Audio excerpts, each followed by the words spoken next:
Good morning, and welcome to day 10 of How to Start a Business. Today we are focusing on the products and services part of your business plan. So far we have discussed, the 10 sections that go into a business plan. We covered the executive summary. Yesterday we talked about the company description, and today we're going to talk about the products and services part. So I want to keep in mind that there are 4 main topics that you have to address in your products and services section. The first is, what are your offerings? So keep in mind, offerings. Are you offering a product, a widget to go on the bottom of walkers? The headlights that go on the bottom of the walkers, so when I need a walker again, I can see in the dark. So there's that. Then what is the unique value? So what is the value? So in the case of my made up little attachments on the walkers that not only prevent scuffs and noise when you're using a walker to get through the house, it also has little lights on it so it can help you see in the dark. The value that it's providing is additional safety, right? So, I guess it provides a couple of values, right? So it doesn't mark the floors anymore, except I think those exist. Doesn't make noise. I don't know if those exist or not. I actually don't even know if that's possible. But my headlight ideas that go on those walkers the little rubber things you put on the bottom of the walker so you can now see, I do not think those exist. That's an additional value, right? That is the value that I can see in the dark. It's the safety value for your grandparents or your mother that just happens to have a pretty bad back. I'm doing very well, thank you very much. But, in general, you never know when I need my walker again. And if it had lights, so I didn't run into the cats and dogs that sleep on the floor at the end of my bed, that would be great. But so that is the value that I'm providing. Your value might be different. For wealth management, my value, I'm saying it's creating, monitoring, preserving wealth and your peace of mind. That's a value, right? The third thing that should go into your product and services are, how are you monitoring quality? I actually don't have an answer to that for my little walker with headlights attachment, but I would, if I actually was manufacturing it, I would need to have a way to monitor quality, and I would need to adjust that. I know there are companies out there and there's programs out there that do monitor quality for manufactured items, but that should go into your product and services section. And then the fourth is, how will you meet increased demand? And I think my brand new marker is running out. Increased demand. So especially if I'm looking for funding, especially if I'm trying to lure in an employee I really want, I better in my business plan be saying I'm going to have increased demand, right? So be silly to ask for financing and ask, hey, join my company, I really believe in it, we're going to do great. And then not have an area that's going to talk about increased demand. So increased demand, let's just use my YouTube channel. Let's say, for example, that this video, or maybe my last one. Oh, I should put the cat. Let me get the cat 1 second. It's right here. Cat likes me. Cat usually hangs out with me. Cat's right here. So increased demand, cat, do something. Do something fun. Okay, watch this. The cat, hi, people. I know the cat thinks, I think cats are funny because they just are like, what the heck are you doing? Leave me alone. I was so comfortable. Anyway, so now that I have more videos because people started watching because I'm bringing the cat on more often, what I'm going to do about it.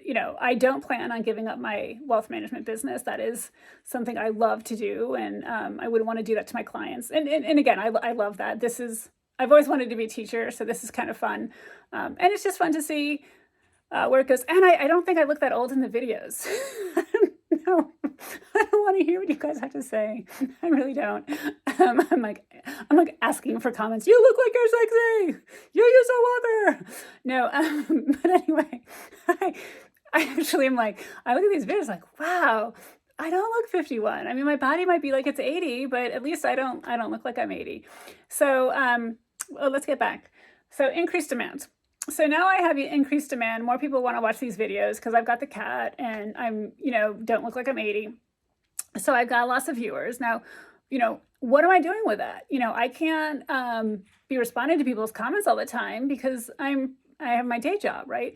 I don't want to be up all night commenting to jobs because I've got I got 4 teenagers. I have one 15-year-old and 3 13-year-olds. So this is my like side hustle. This is I get up really early in the morning anyway. This is my daughter's injured, so I'm not driving her to tennis 5 days a week or in tournaments on the weekends. So now I got my weekends free.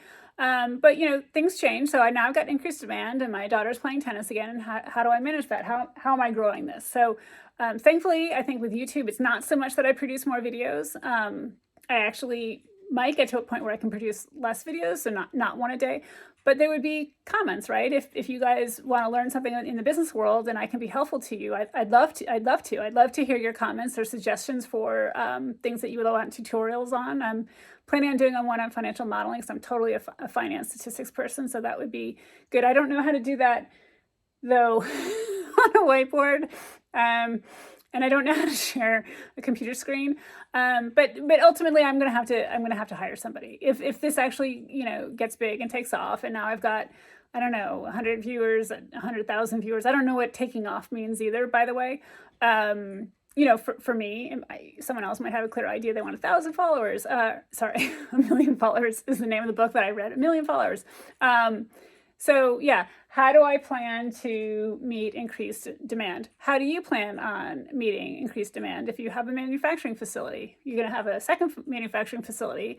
But just so you know, that's in your product and services. So if you write in your product and services category, you're going to meet increased demand by opening a second manufacturing facility. Well, that better translate into your financial projections, right? You better have that additional building, the additional people, the additional costs for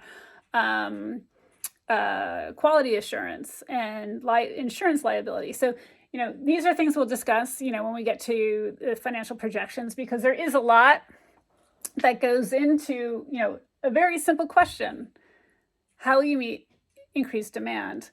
That actually has lots of ramifications. So for me, how will I meet increased demand? If I'm hiring somebody to work on my YouTube channel, do I actually have to get office space for my YouTube channel? Do I want that person in my home where I run my wealth management business? Am I allowed to have someone else in my wealth management office that's not employed by my wealth management business? I'm going to say no. I'm going to guess that the SEC and FINRA says no because I have client data. I have client information. I have information that has to be locked up and secured, but now I've got this extra person in my office. Does our insurance want me to be running a business out of my home that has somebody in it that's not part of our family? Because that's a liability issue, right? So those questions need to be answered. Do I need to get office space because of this? What's that additional cost? Is it worth it? Maybe I just shut my business down. Maybe I say, okay, I'm going to produce 1 video a month because I need a month to answer all the comments and everything that I get to be able to make people happy. Well, guess what? Are people happy if they're waiting a month for me to comment on my YouTube video? So ton of questions, right? It's sometimes like, watch out what you wish for, right?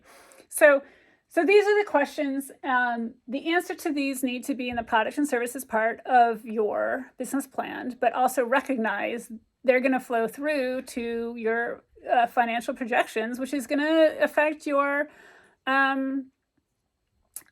funding, right? And obviously it would, your marketing and sales strategy are going to affect your product and services. So as you know, all businesses, there's so much that's interrelated, but do keep these things in mind, and definitely keep in, question number 4 that needs to be answered, but how it flows through to the rest.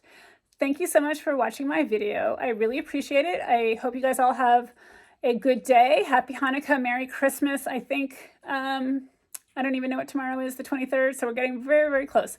I'm going to post on Christmas morning, by the way, because you might find this shocking, but I'm always up like 2 or 3 hours before everyone else in my family, and it drives me crazy. I'm waiting. I'm so anxious like the little girl, and they all just sleep. I mean, and they've been doing it since they were like 4 years old. I'm like, what 4-year-old isn't excited about Christmas? Apparently mine. Anyway, wishing you all the best. Take care.